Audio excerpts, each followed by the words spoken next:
नमस्कार बच्चों, कैसे हो? अच्छे हो ना सब?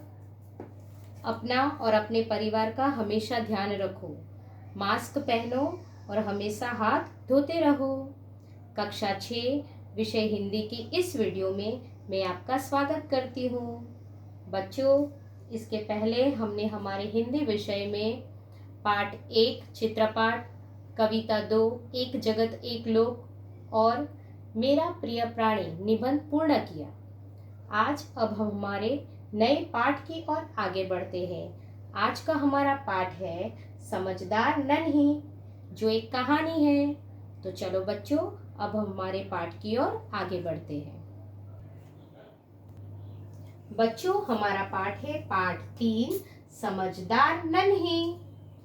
इस पाठ में हमें यानी इस कहानी में हमें व्यक्ति को किसी भी परिस्थिति में भलाई करना और अपना स्वभाव नहीं छोड़ना चाहिए, यह बात हमें बताई गई है। बच्चों, हमारे समाज में कुछ लोगों का स्वभाव बुरा हो सकता है, लेकिन हमें कभी भी अपना स्वभाव नहीं छोड़ना चाहिए। सबका स्वभाव एक जैसा नहीं होता है, आप सब जानते हो ना। सभी का स्वभाव अलग अलग प्रकार का होता है।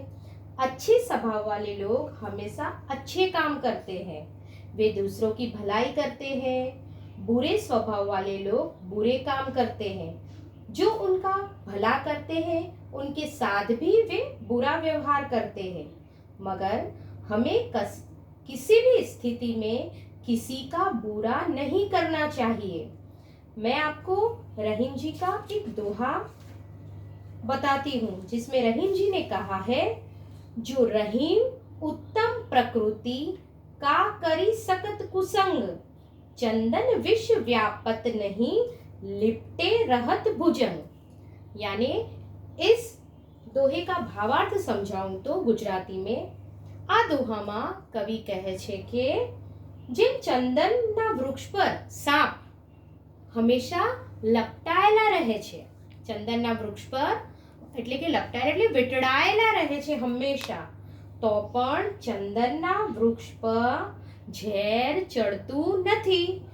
बिल्कुल उसी तरह हमें हमारे अच्छे स्वभाव को कभी भी छोड़ना नहीं चाहिए और हमें हमेशा भलाई करनी चाहिए। तो चलो बच्चों, अब हम हमारी कहानी को समझने से पहले हम इस पाठ के शब्दार्थ को पहले समझते हैं। तो चलो हमारे शब्दार्थ को देखते हैं। पहला शब्द है हमारा तट। बच्चों, तट यानी किनारा, बराबर। फिर है स्वभाव। स्वभाव का अर्थ क्या होता है?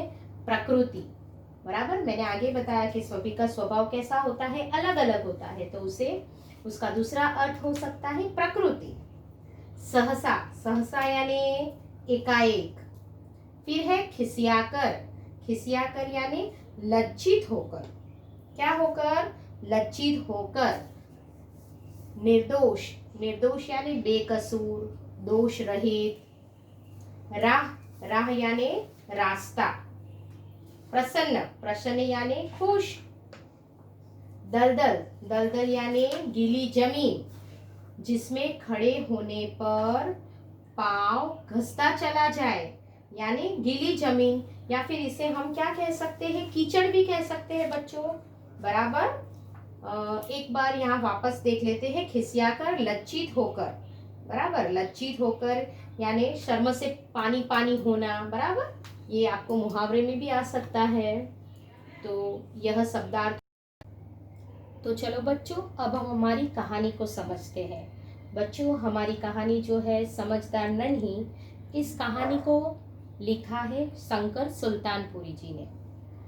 शंकर सुल्तानपुरी के बारे में कुछ बताऊं तो उनका जन्म 1 दिसंबर 1940 सुल्तानपुर पर ऊपर गांव में हुआ था।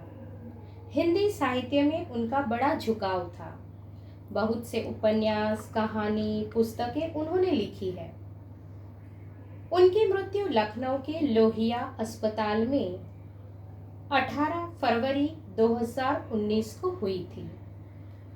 तो चलो बच्चों, अब हम हमारी इस कहानी को समझते हैं। बच्चों, इस कहानी में यह पहले तो एक छोटी सी कहानी है, और इस कहानी में एक नन्ही बतख बार बार भलाई करने का अपना स्वभाव नहीं छोड़ती। यहाँ आपको एक चित्र दिखाई दे रहा है, बराबर, उसमें एक बतख और एक बिच्छू दिखाई दे रहा है। तो बतख और बिच्छू के ऊपर ही ये कहानी है। इस कहानी में एक नन्ही बतख बार बार भलाई करने का अपना स्वभाव नहीं छोड़ती। इससे वह एक बिच्छू का बुरा स्वभाव छुड़ा देती है। इस प्रकार हमारे समाज में भी कई बुरे लोग हैं, पर हमें हमेशा उनके साथ भलाई करनी चाहिए। हमें कभी अपना अच्छा स्वभाव नहीं छोड़ना चाहिए। तो चलो बच्चों, अब हम हमारी कहानी को देखते हैं। नन्ही बतख तट पर आई तो उसने देखा कि एक बिच्छू दलदल में फंसा है। नानी बतख નદીના તટ પર આવી ત્યારે જોયું કે એક વીંછી કાદવમાં ફસાઈ ગયો છે। बिच्छू ने नन्ही से प्रार्थना की, बहन मुझे बचा लो। नन्ही को उस पर दया आ गई। उसने बिच्छू को दलदल से उठाकर सूखे स्थान पर रख दिया। વીંછીએ નાનીને એટલે કે નન્હી બતકને વિનંતી કરી અને કહ્યું, બહન મને બચાવી લો। નાનીને તેના પર દયા આવી। નાની એટલે બતક। બતકને તેના પર દયા આવી ગઈ। તેણે વીંછીને કાદવમાંથી ઉપાડીને સૂકી જગ્યાએ મૂકી દીધો। बिच्छू को शैतानी सूझी। જે વીંછીને શું થયું? શૈતાની સૂજી, બરાબર। શું સૂચ્યું એને? શેચાની સૂજી એટલે તીખણ એને સૂચ્યું કે હવે આની મજા લઉં થોડી, એટલે એને શૈતાની સૂજી। उसने नन्ही को डंक मार दिया। એણે શું કર્યું? નાનીને ડંખ માર્યો। નન્હી પીડા से તડપ ઉઠી। નાની જે હતી નન્હી બતક એ વેદનાથી તરફ તફડવા લાગી। उसने बिच्छू से पूछा, तेने विंची ने पूछ्યું, क्यों भाई तुमने मुझे डंक क्यों मारा? केम भाई ते मने डंक शा माटे मार्यो? बिच्छू लापरवाही से बोला। विच्छी बेदरकारी थी बोल्यो। लापरवाही એટલે बेदरकारी थी बोल्यो। क्या करूं? डंक मारना मेरा स्वभाव है। लापरवाही એટલે बेदरकारी थी बोल्यो, શું કરું? डंक मारो એ મારો स्वभाव छे। नन्ही बोली, नानी बोली, तुम यह गंदी आदत छोड़ दो। तू आ खराब आदत छोड़ी दे, नहीं तो कोई मुसीबत में तुम्हारी रक्षा नहीं करेगा। नहीं तो मुसीबत में कोई तने मदद नहीं करे। बिच्छू उसकी बात अनसुनी कर आगे बढ़ गया। વીંછી તેની વાત સાંભળ્યા વગર આગળ જતો રહ્યો। નન્હી अपनी माँ के पास नदी में चली गई અને નાની જે હતી એ પણ પોતાની માની પાસે નદીમાં ચાલી ગઈ। माँ ने पूछा, नन्ही बेटी तुम कहाँ रह गई थी? माए पूछ्યું, नानी बेटी तू क्या रोकाई गई हती? नन्ही बोली, माँ एक बिच्छू दलदल में फंस गया था, उसे बचाने में देर हो गई।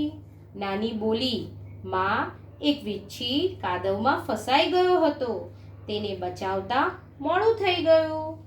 माँ खुश होकर बोली, माँ खुश થઈને बोली, बेटी यह तुमने बहुत अच्छा काम किया है। बेटी आ ते खूब साરું કામ કર્યું છે।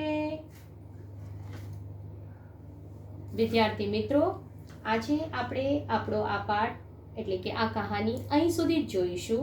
તમને મેં શબ્દાર્થ સમજાવ્યા છે, તમારે શબ્દાર્થ તમારી નોટમાં ઉતારવાના છે। હવે પછીનો यानी इसके बाद हमारी जो आगे की कहानी है, अब हम आगे के वीडियो में देखेंगे। तो आना बच्चों।